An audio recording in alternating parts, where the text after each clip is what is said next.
रोहित भाई शूज आने के लिए लेके आए भाई शूजों में भी फिर से अपन रिस्टॉक कर लिए। लास्ट टाइम पब्लिक की डिमांड थी शूजों के पैटर्न देखो आप, फिर से अपन रिस्टॉक कर लिए शूजों में 250 रुपीज ऑफर प्राइस में रहेंगे। हाँ भाई 250 रुपीज में रहेंगे। और लास्ट टाइम के वैसी सेम टू सेम आर्टिकल्स अपने पब्लिक की डिमांड थी।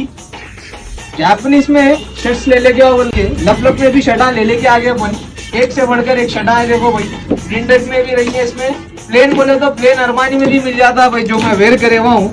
जबरदस्त आर्टिकल 8 से 10 कलरा मिल जाएंगे। और शूजों का ऑफर प्राइस भाई 250 रुपीज में ऐसे आर्टिकल दे देंगे अपन। जल्द से जल्द आ जाओ भाई, फिर से रिस्टॉक हो गया। मार्केट में तो 350 बोल रहे, अपन ओनली 250 रुपीज में बेचेंगे भाई।